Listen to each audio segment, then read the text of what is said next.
Good evening, everyone, and welcome to another episode of Working in UX Design. Today we have our last guest for the year. Her name is Inteng, and she is a very experienced practitioner who has gone through several different companies in her gone through different companies while in her career experience, right? So Ingting has actually done everything from print and branding to working with startups and leading event creatives, including also a very brief stint managing an indie band's branding. So after 5 years in consulting at McKinsey, where she worked across different industries and region, she now leads the design and product team at Naluri, which is a venture-backed startup in the health tech space, pulling all the experiences together from her past experience to create impactful digital products. And before this episode recording, I actually went to try Naluri for myself, and I found the design very, very quirky and also very, very fun, which is a question I'm actually gonna also ask in about, which is like the art direction. And I also really felt that from a design perspective, the product felt and worked like a global product, which I'm sure she had that in mind when she was building from day one for a global audience, right? So let's welcome Ying Ting to the show. How are you feeling today? Hey, thanks, Dylan, for the introduction. I think that was very generous. But You're across, welcome. do also thank you for trying out Naluri first and for that Yes. compliment across. I'm super proud of that refresh that we've done this last year. Yeah. Yeah. Since we're on that, let's talk a little bit about it, right? Because it feels like a product that is built from London or built from somewhere else, right? I'm not saying that Malaysia design is not good, but it feels like a global product, right? And I'm just wondering what's your what's the inspiration behind the art direction and this product to allow the design to speak for itself and really like appear and position it in a level above like others that I've seen, whether it's in Singapore, whether it's in Malaysia, in terms of the applications out there. Yeah, I think the key one that I started off with is how can we revitalize the branding. So when I joined Naluri just 2 years back, where Naluri was already a 5 year product at that point in time that scaled really quickly across the region, started off in Malaysia, then it boomed on in Singapore, then grew even bigger in Indonesia, Thailand, uh, and now we're even looking at Philippines for part of our market. So I feel that was exactly what was anticipated, where the language is not completely universal enough, like knowing that this is intended to scale globally. And I do have some influences across from how I was working with McKinsey. So working across regions, I had that some of that chances also to work with insurance from the US and also like from Singapore and seeing like the different parts that actually came together. Like, hey, universally, even companies, insurers from Singapore and then insurers from US, there are some commonalities when we're talking wellness, when we're talking health tech. That definitely had influenced a lot of my decision making for the art direction towards Nanduri and how the tone of voice, the colors, how we actually show up for the users who we tend to call members on how to guide them towards also this empathetic uh, tone of voice. So we implemented a little bit of how empathetic design systems are meant to be like. It was admittedly something new to me as well, because we've always talked about design system, but what is empathetic design system, which I feel could be something very prominent for the health tech industry as it's starting to boom up.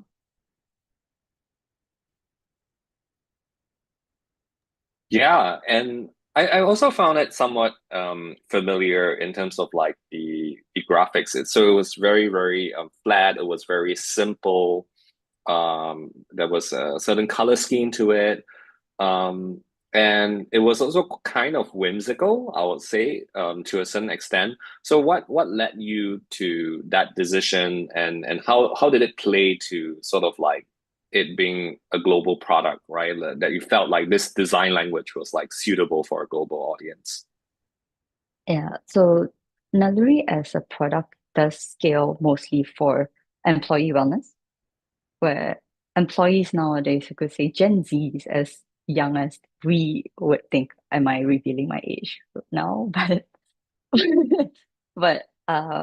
where Gen Zs are also part of the workforce, and the language that they use are very whimsical, sometimes reusing words from the dictionary in a very different manner that is understood. But at the same time, we are also serving almost near to retirement age employees. So how do we reach these audience where they feel included, they feel engaged? Like these are the people who understand me.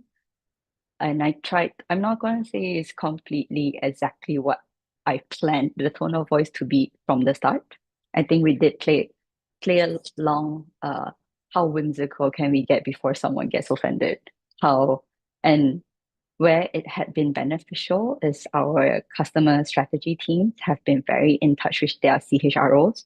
So we don't push the boundaries too much and we get feedback very quickly from the clients like, hey, this sounds a bit too young for our employees. Okay, let's adjust that. So it took a lot of back and forth to find that right tone.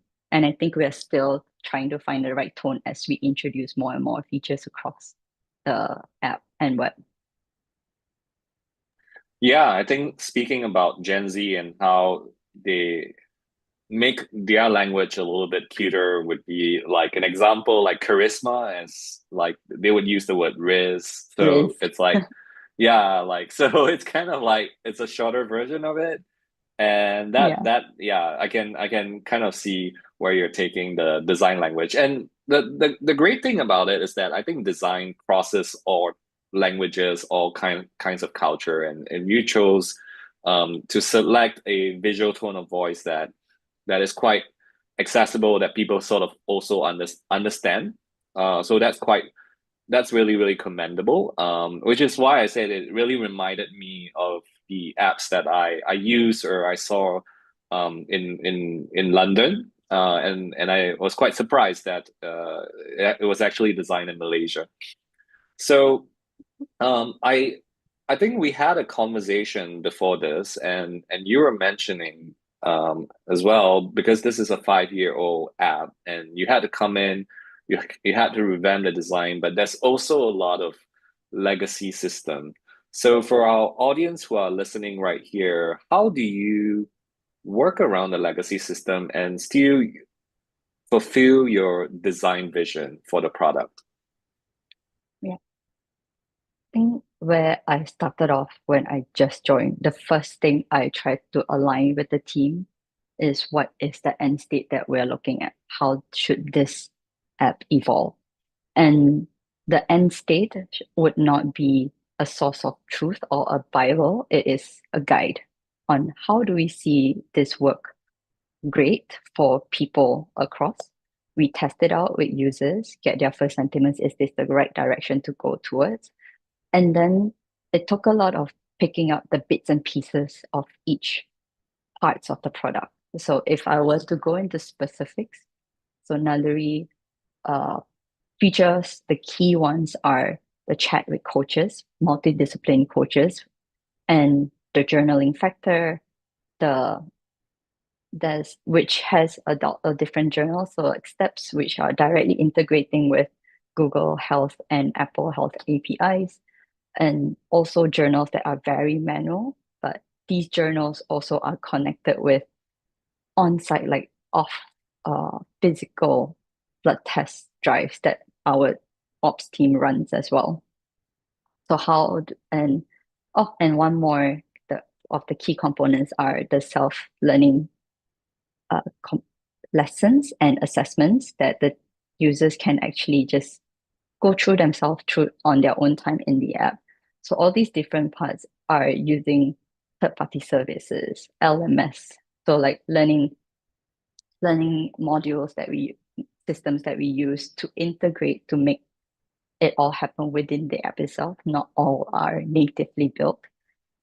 And quite a few parts of it as we try to unravel each piece and component of this became quite a challenge where either the service that we were using turned obsolete or some of these parts were hard coded and the only engineer that knew how to do it had left the company. So while using the end state vision as a guide, it mostly just gives the flexibility of this is where we want to get there, but let's try step by step and adapt based on our findings. So even as I joined Naluri for in 2022, it took a year for me to get the team building towards the first refresh release, which also did not encompass the full refresh of the brand. So the only parts that we managed to fully refresh because there's no dependency on other services was our our homepage for the app, the onboarding slightly look and feel, but still navigating some parts of the identity services that we couldn't uncrack. So the focus was to change first the information architecture of the app so the feel of the app was prioritized, how people navigate, how people find things, how people find the content, and with a lot of collaboration as well from other teams like the coaching team. We have care delivery teams and our operational team to help create content that did not need engineering effort. So we put all hands together to just bringing the correct feel and content to the members first. Then we prioritize how it looks, where we start having more engineers that are front end focused. Our existing engineers also even learn to pick up, like from back end, they picked up front end, or the ones who specialized in front end when they first joined also decided to pick up the back end because they want to see the overall flow happen end to end. So in conclusion, it was a lot of let's chop all the different components up, not look at it as one big thing to change altogether. Though it may look Frankenstein a little bit at the start, but it does drive the team to see, okay, where are we heading towards these changes? I think to give our audience a little bit more context as well, imagine Naluri is an employee wellness app. So you could actually key in your weight, your height. It tells you your BMI. BMI allows you to journal and also like key in your thoughts. So it also takes care of your mood and your mental health. And they have access to certain benefits depending on the network of partners Naluri brings in. So if you kind of like imagine and visualize that, I also believe this is free, right? So anyone can just go and download it on the App Store and just give it a try. Yeah. So just to give everyone that context. And it's interesting to hear how you have to work with the system. So even as a designer, as designers, we want our creation to be as perfect as possible. We want some things to be like pixel perfect, but even so, you have to kind of work with those constraints. Your designs can't be pixel perfect. It can't all look consistent and the same, at least in the first couple of months. So how do you deal with that? I am as a designer, right? As someone who is very mature in your craft. Like how do you manage that? Your own expectations? How do you manage maybe even some of your stakeholders might have expectations like, hey, why does this look a little inconsistent? It was hard, not gonna lie. Uh, Especially with my background in print, where that pixel perfectness is key. You print it, and if it's wrong, there's no way to fix it, which is very different from digital. That still haunts me once in a while, but I use that as that fuel to tell and show to the team, this is what we need to go towards. I think where it started and definitely embedding into the team why the design matters was a lot of still in parallel. We run with these members some interviews and surveys, direct feedback for each launch that we've done, and to share this back as wins and achievements to the team. Like, this is why we do what we do. At the same time, using those reports for our stakeholders to see the very number based to show how much our retention had gone up. Is there better stickiness? Do we actually attract more people with the refresh, which slowly then gain that confidence? Okay, we know what we're walking towards. I think where I'm fortunate enough for Naluri, there's not so much people who are very nitpicky about how perfect the pixel for the designs are. Although people can call it out, especially I will give credit to our CEO, Azran, that he is one of those pixel perfect people who's like, that's not what you showed me. Your prototype didn't look the same. Is this exactly the color tone that you're using? He is able to call it out, and I love that for as a top partner. And but he's forgiving in the fact that he knows what is the bigger picture that the team is working towards, and leaving it more as comments for us to improve on rather than this is the failed part of what you've delivered.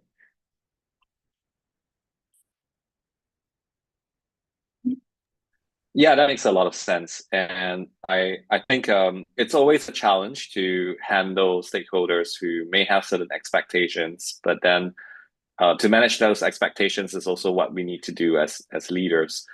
Yeah, And I'm just wondering, like, when you're building Naluri, and this is considered a health tech product, right? It's in the healthcare space.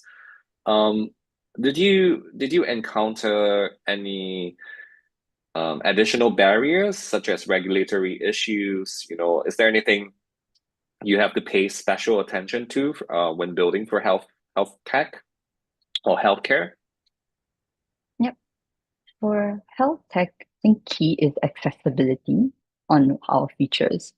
So thinking on mental health and physical health as well is something that we need to factor in. I think for mental health, where I my personal challenge was is to cater for physical health through a digital app. And Naluri, this is that unique proposition of Naluri, right? Where we are supporting you holistically for both your mental and physical health. And being someone who's just on digital where it's not fully tangible or in that you can touch when you have crisis or you're in an accident, how do we provide help to that situations and still be able to be part of their journey to better wellness? I think what the teams had done a lot around is nudging uh, key notions on how we can provide support even in the smallest ways. So one of the key experience I had was in our pursuit for the Indonesia regulatory sandbox. So this was an interesting one, even for myself, quite a unique experience that the Ministry of Health in Indonesia actually introduced a program to get wellness providers develop innovations while adapt the government adapts to all these formulate new regulations to really regulate how this growing health tech industry is and make it useful for the government and their people. And there was a lot of due diligence that we had to go through, compliance tests that they actually implemented on for Naluri to be recognized. And the Indonesia team really had driven the whole how we had been positioned with the Indonesia healthcare ministry. And I was part of the testing that was conducted by the ministry where it was live. They had brought in people with disabilities in the different pillars. So either you have impaired vision or you have difficulty of hearing. how do I use your app? That was a very clear challenge for me when at the same time I was also navigating all this legacy code where I know it's not even the perfect design that we wanted to push out.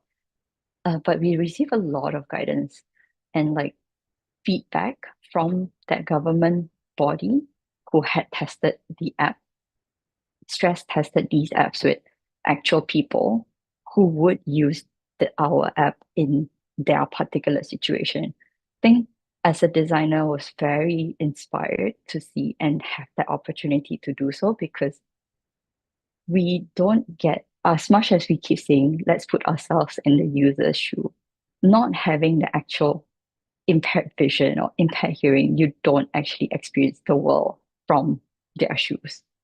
And this was very eye-opening for me looking at them on video, testing this app out. Uh, Although we did get guidance, I think it also inspired a lot of different things I wanted to drive to the app, like introducing a care line, a hotline button directly on the app home where it's accessible for people with mental health crisis, making sure all the language that we use, although we try to be witty, we try to be a bit more approachable, but puns do not translate well sometimes in different languages. So those we work closely with the teams, especially for users who are using the voiceover option that we can be able to, their devices can read through the app. So all those had accessibility was definitely key in what we do apart from the usual regulatory bodies, just checking Mm, whether we are compliant, or the smaller challenges, and these would be the annoying ones, are Apple and Google Android implementing different set of rules on what app do we submit to, what APIs are you using. So those are the mm, ones that doesn't come mm, too often, but mm. still does. Yeah, you shared some very interesting things, and I think I wouldn't want to go to the technical side of things because we're really having some very interesting conversations about design. And there were two things that were very, very, very obvious to me. So this case study that you just shared is a localization case study for Indonesia, but also a accessibility challenge. So I kind of like break that down a little bit. Let's talk about localization. So you spoke about it to a certain degree. You said, "Hey, using puns based on like the content design that doesn't translate very well in Indonesia." So how do you manage that challenge? How do you manage to localize for local audience? Yeah. We're still quite hacky about it. And in that sense, where the team would apply translators for most of our content, I tend to put a lot of my own tone into the content design itself, but then check with the team members who are local to check, hey, does these translations make sense? This is my intention. So there's a lot of, while we have proper contractors to translate, we do still engage with the local teams directly to see if the intention goes through and not so much just, hey, someone translated word for word, we're good enough. But because some of the nuances that we do need that is beyond translation is what is the message that we're trying to send, as especially for healthcare where we could be touching very sensitive topics or very hard illness that users want to navigate with some of our features, to be sensitive around that as well, that we're not using the wrong terminology to address those, and to check with local teams, and especially the ones who are medically trained to understand, are those the right nuances that we are pushing in terms of puns or in terms of being friendly? Is it too friendly? But because we still need to keep that trust and professionalism for the members as healthcare providers. Yeah, so thanks for elaborating on that. It sounds to me like it's important to have a local team to sense check your work, but also be on the ground to record all those videos that you mentioned so that you could actually stress test it and user test it. And it almost Yeah, seems like a blessing that the Indonesian government wants you to make it as accessible as possible because you were talking about building a global product, and a global product will have to be accessible, right? Not just yeah, to physically abled users, but also users with certain disabilities in this sense. So yeah. I'm just wondering, you learning from those experiences, being more in a remote setting, observing it, what did you learn from that, right? Designing for persons with disabilities, and what did you manage to implement in the end to make this a more accessible app? Yeah. I think the main one is the basics and foundation of accessibility needs to be regulated. So I did reference a lot to WCAG as guidelines and best design practices to go across. So as much as we want to be fun and quite, how do we interpret what our brand would represent, there's still a lot of nuances that we're following WCAG guidelines. And that is that part that we ensure that we are foundationally strong on before we start venturing into different ways for specific uh, localization. So because of also some engineering capacities or managing like the product and engineering and data capacities, I would also pilot with some of our local teams to just create very random posters just to test on the content on how can we translate that when we start having more capabilities across the engineering team to nudge for it, to build and inspire towards this new content that we're trying to push in. So one of the snippets that we've applied in within one of Naluri features is our journals. So all the journal buffer pages where we included fun facts in localized language with the local nuances. So I had just posted to the team, hey, I want fun facts around health, weight management that is popular in your country. So each of the coaches from the different countries contribute to provide, and then we use that to, okay, if this person's language is this, then they see this fun fact. If there's a different language, then they see a different fun fact. So those are like small bits and pieces that we've started to implement. But to scale, it's definitely at least having a local content writer would be the ambition and would be the goal to drive how our product grows. Mm. Well, thanks for sharing that. And yeah, I really find this interesting because in terms of it being a case study on localization, you're not just only working with a local team, but you're also working with local partners, which are your coaches, your health coaches, as well in the process. So that uh, ensures that the app is kept as authentic and as local as possible. So that's also something for all builders out there to take a leaf from. And I'm just wondering, like, you're able to do this because you're deeply embedded into a startup, and your startup has actually local teams in markets itself. And I'm just wondering, how is this different from the time that you were a consultant on in the design area and specialty at McKinsey? Key difference is working in McKinsey consulting as a designer, there was a lot of you have 8 weeks to deliver something. After 8 weeks, it may or may not be your future problem. So we can almost be as ambitious as possible. And think that really that's how it had opened up my eyes a lot and how much different types of projects, different types of people I worked with in different countries as well. And I think that was also where after being 5 years in McKinsey, where my experiences had lied across learning the different parts of design process. So I could be part of the project just for discovery as a UX researcher for 8 weeks. And then in my next project, I become the UI designer for that app with maybe a partnering UX designer. but there could be also another project that I am the sole digital person, aka I need to do product management. I need to do the discovery part of it, but I also need to execute and build with the tech team. So I think that was how I found my roots across different end-to-end processes of design and knowing which are the parts that I like the most, or at least I have a natural strengths around.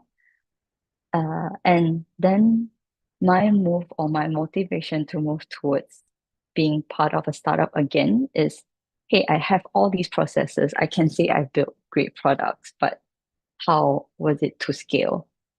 How do I actually grow people with the knowledge I gain? And did they actually learn from me, or they continue to learn from me with the knowledge transfer? Was the key spark that I thought maybe let me go back into a startup to see how I can grow a team. Because the 5 years before I joined McKinsey, I was the mid-level designer where I am looking at the leader. So going back into the startup industry as a leader was something I did feel a bit intimidated by, because I'm not sure if people actually would be inspired by me. Am I actually a good manager? That's like my whole being in Naluri is my first time being a manager as well. And so when I work with my current team, it was a lot of let's learn from each other. I am I admitted to them straight out that I am a first time manager, but this is where I see you grow. This is what strength I see you provide.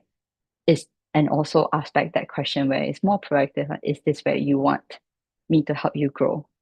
So working with the team and a more close knit team of like product design, engineering, I think that was where I really felt okay. This was the type of team setup that I want, and this is a long term problem that we are solving and that we're working towards.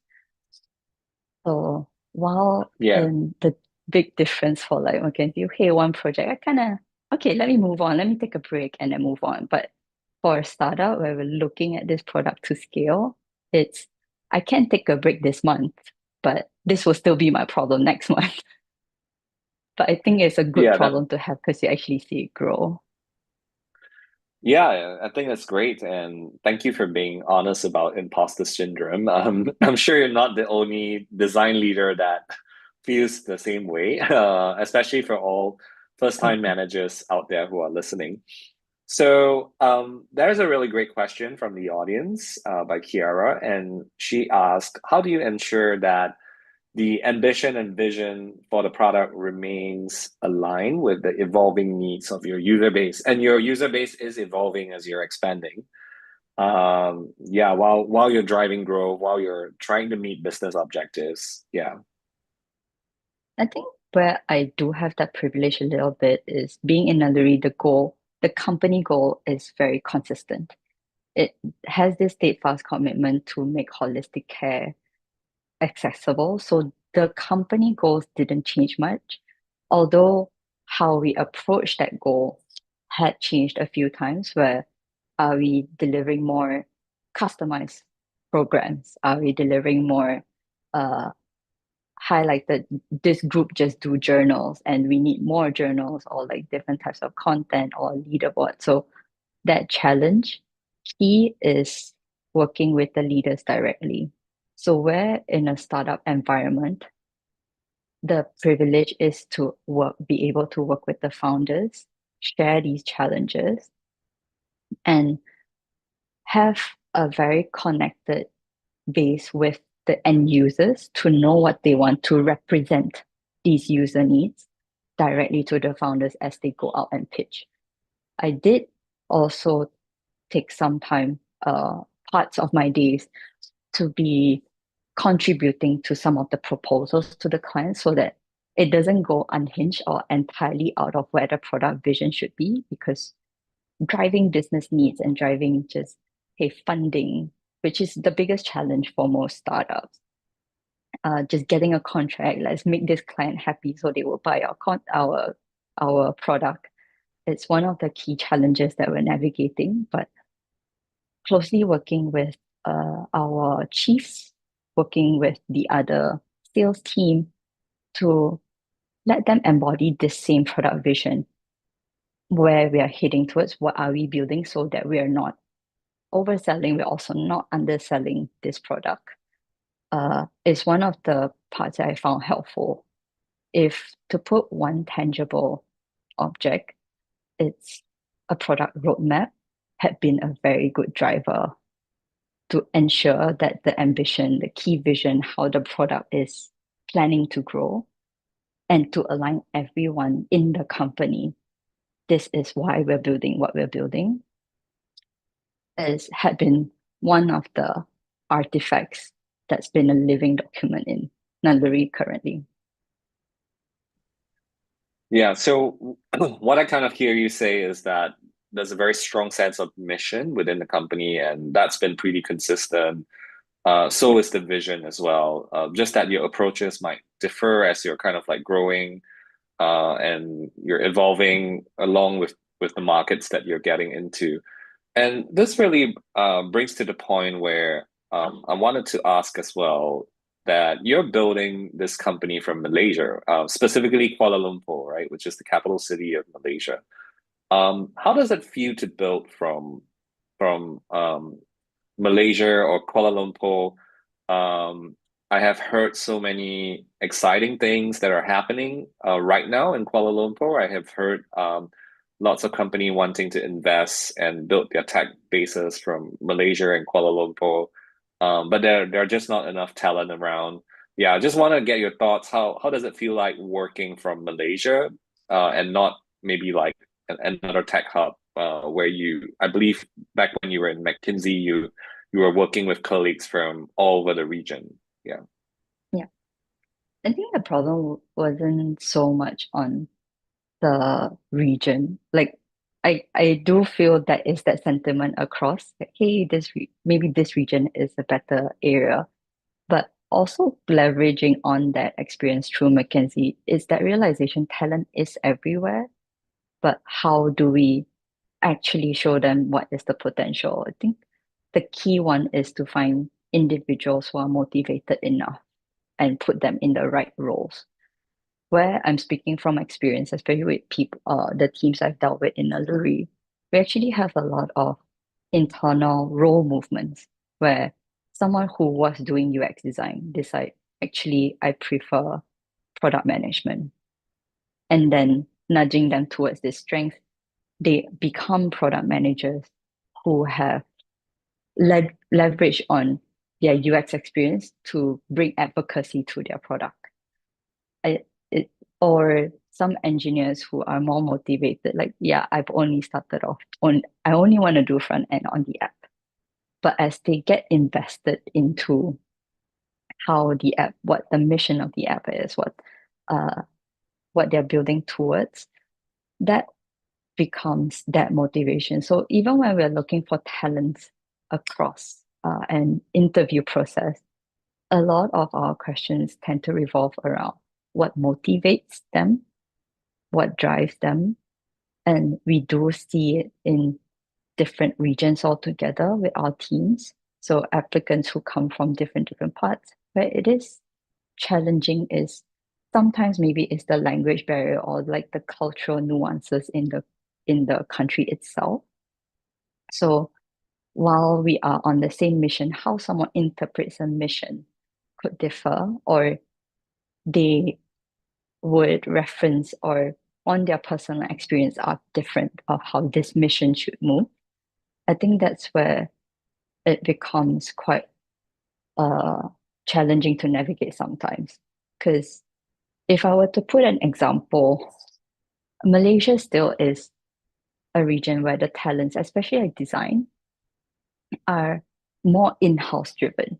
Still very graphic designers, print design driven rather than digital product designers. There's very small pool of us here that we almost pretty much know each other. Like, hey, I worked under this person before, or I've met him in a convention. So it's still a very small pool where being out of the comfort zone where things are way more fast paced is almost a rare breed. But then if we look at Thailand, designers are more driven by creative. Like, let me have that creative freedom versus being so corporate that I'm delivering a very in-house product. So I feel maybe it's finding that right need and finding the right talent across different regions and what their key strengths are would is the challenge apart from different markets are not as mature. Their maturity are just different, I feel. Yeah, that makes a lot of sense. And I heard when you were working at McKinsey, quite a number of your colleagues are actually based in Australia. Mm, yeah, So yeah, I think in terms of maturity that you mentioned, I generally feel like Australia is much ahead, especially within this region itself. Um, but how do you feel about, building from um, Malaysia? How do you feel about mm, this region's growth and its tech scene and its tech sector, especially you being a consultant at McKinsey, you've worked on global and international projects. So yeah, I'm just really curious to find out like yeah, what's your yeah, perspective in the next couple of years? Yeah, how do you feel about it? Do you feel optimistic, pessimistic? Yeah. yeah. I think it's quite optimistic. So Malaysia as acceptance towards digital designers had been on the lower end, but it had consistently risen up, although it's mostly driven by the fintech needs. So running more e-wallets, different e-wallet competitors, banks turning digital have been one of the key trends that are happening within Malaysia in the last 2 years. And there are a lot of rising people who now I want to go try out product design. And even for corporates to think like okay, now I see why I need digital product designers to be part of this process. There are a lot more design leaders at the moment because these are the people who had persevered driving the value of design across Malaysia all these years. And now people finally see this value. So I'm quite optimistic on seeing how this evolve. I think Malaysia also start being recognized as the tech hub that has the right amount of talents with the right amount of budget that the companies are more open to invest in something that they are maybe unsure or sure about. Yeah, I think that makes a lot of sense. I mean, even looking at Singapore, where I'm based, lots of jobs I hear, are actually going to Malaysia, especially jobs like UX design, engineering, right? It's more or less part of the big factor is actually a cost decision, but also that Malaysia's talent pool has been steadily increasing around Yeah, technical domains as well. So that has also propelled a lot of companies to consider it as a startup base for the startups, or even like for their technical teams as well. So I think that's quite an interesting movement. And I do know that you spend a lot of time outside of work, working on different types of projects. And I'm just wondering, I know your app and your work is really quite it's interesting. But how do you keep that, creative spirit and mojo alive, right? Because you came from print, you were like a band manager, right? And yeah, so it sounds like you're interested in quite a lot of different things. So I'm quite curious how you keep that creative spirit alive. it was a lot driven by curiosity and uh maybe that FOMO-ness was kicking in, like, hey, what's happening in the music industry? What's happening if I am part of this music industry? Would I see it differently? I have some friends. Let me make some friends and be part of this. I can't sing, I can't play instruments. So I'll just do their design collateral. And at the same time, it was the same spark when I liked anime. I watched anime, and then I found out there's a community for anime. So getting connected with them almost naturally drew me to help contribute to the community as well, to drive how this branding for the events look like, be part of this community. Even to me, when I first attended the event, it was a culture shock for me. That I know I like anime, but I realized I'm not at that level of liking it. I think that was quite eye-opening and got me like that When you say at validation. that level, I'm gonna assume that you mean like cosplaying like characters from anime Cosplaying, series. uh, the way they speak adapted to the tone of like some characters that they like, and dedicating like every of their uh life principles are almost like inspired by a particular character. So those are the types that I was quite surprised by. And they even take these fights offline where they one group of people like a particular character more than this other person. So that was what I found quite interesting, and being part of this community opens my eyes to show, hey, there are a lot of different people out there. Like, yeah, I could have that common interest or common goal, but how they have treated it, how they approach it was quite different. And I think key thing that always get me curious about are people.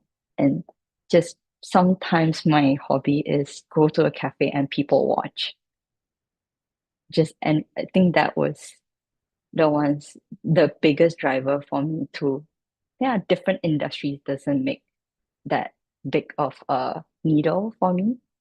It's Yeah. discovering different types of people and different needs was one of Mm. my key motivators. That's really awesome, and thanks for sharing. And I'll say thank you for mentioning the word Mm. curiosity because that also drives whatever we do here Curious in core. our company. Correct. And I'm just wondering, like, when what what are some of the things that you're particularly excited about in 2025? Knowing that we're coming to the end of the year, right? And there's this new year ahead. Is Naluri going to ride on the AI trend? Is there going to be very exciting developments in the product roadmap that you could maybe give us a preview on? Yeah, like is there anything Yeah, that you're particularly excited about? It could even be like from your personal project front. Yeah. yeah. I think on the Naluri end, and around generative AI, I think that personal interest dri had driven what we feature within the Naluri roadmap.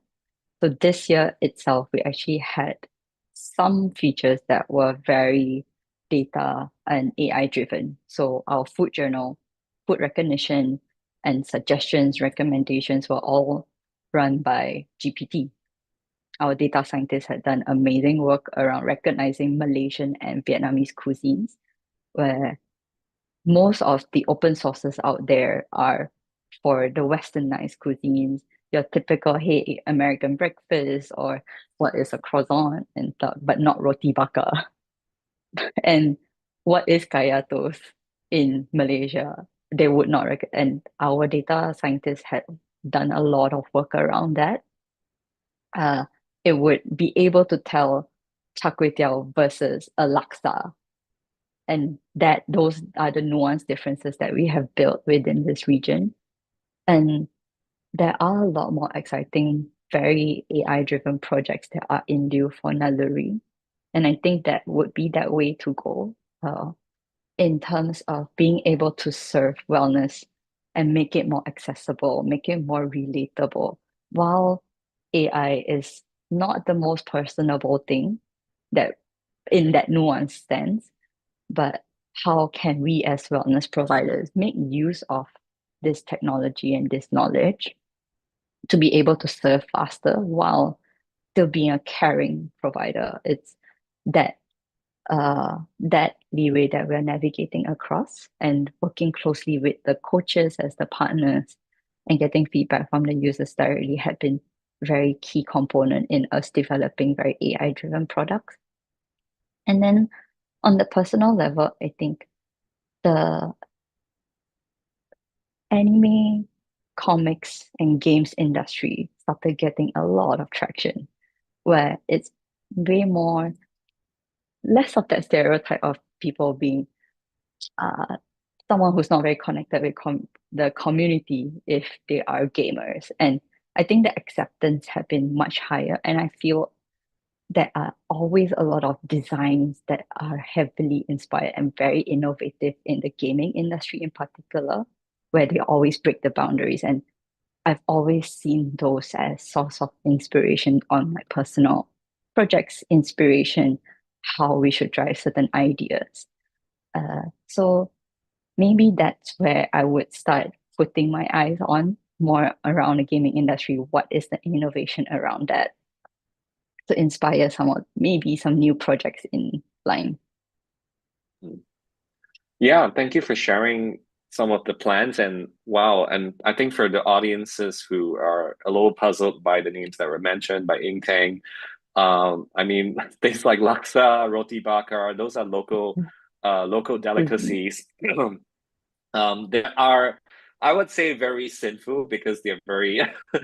flavorful, very full of coconut, which is like kind of a base ingredient that's being used here in this part of the world. But they're absolutely delicious if you ever get a chance to try it. And I I think think also one, like a bit yeah. on that is to clarify the two examples given is these two are noodle dishes and that the AI is able to tell the difference. Like for this localized cuisine, this recommended one that I detected is a char kway teow, which is a flat noodle dish that is stir fried, versus a laksa that is in a curry based soup with different types of noodles that they give the specific answers rather than just noodle. So yeah. Wow, I think that's quite amazing that your data team was able to achieve that. And I actually wanted to ask you like a follow-up question. In a very, very recurring way, you've mentioned a lot of times about care. So if I were to ask you as a design leader, right, how do you show care in the work that you do, right? So much so that your users will actually feel it. I don't know if you actually have data around it, but yeah, like I'm sure you take a lot of care in the work that you do, but I'm wondering how do you practice it to the extent whereby, especially in the healthcare space, that people feel like, wow, this app feels very personal. I feel like I get a sense of care from using Yeah. Naluri. Yeah. Thank you. Also driving it back to accessibility, where someone feels like, hey, when I need help, I find it. When I'm asking for help, someone hears me out. Or if I'm looking for help, I was able to navigate for it. And that was the key validation that we're getting from the users. So one of the answers that I see, okay, I am driving the design towards the right direction is with the first app refresh, the key updates that we have been pushing out, that the user feedback that we've gotten is like, hey, it's easier to use. And hey, I find it more helpful. I now see the content that I didn't even know was existing in the app. So thank you. So all these senses of gratitude from the end users themselves, either through the coaches or through our surveys that we conduct on a quarterly basis, have been that validation that we needed, that we're driving towards the care as healthcare providers, as supporters to our designs. Well, thank you so much. And I think this episode has been a really wonderful wrap up because what I learned from you is that as a design leader, you're not just looking at design, but you're looking at the product from a very holistic manner. And and if I'm listening correctly, like thinking about content design, thinking about the features and functionality that would be useful for audiences that are looking for accessibility or are in a PWD community, right? All these things are feature driven, right, and are product driven. So you don't just kind of stick to your lane, as a design leader, just looking at design, but also looking at everything. And I think the benefit of working in a startup is that as you mentioned, you were able to juggle different roles and be able to play different roles, and your team kind of have this cross pollination effect where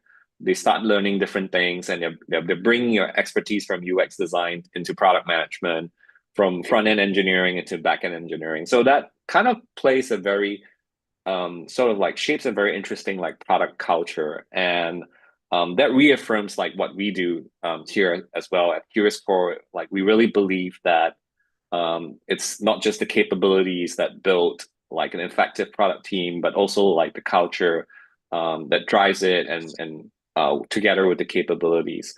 And just as a final question, I'm wondering for anyone who's listening in, who's becoming a manager for the very, very first time, uh, especially in the design or in the product space, do you have any advice? Think on just keeping the people close and being sincere. I felt that was how I communicate with my team, and that genuine care for what you design for and who you're doing this with had been very fruitful, where the sincerity comes through and the followers would follow. And creating that advocacy on that trust, where you're not just being stubborn of this is the best practice I see, just constant learning from the evolving industry, the new people who could have a very different perspective, but that drives into your growth as well as their growth. So I think that have been an interesting journey as the first time manager. Well, thank you so much for sharing your wisdom and your experiences here today. And Merry Christmas and Happy New Year for those of Yeah, you who are listening. Thank you so much for listening in. And thank you for our live audience for their questions and your participation.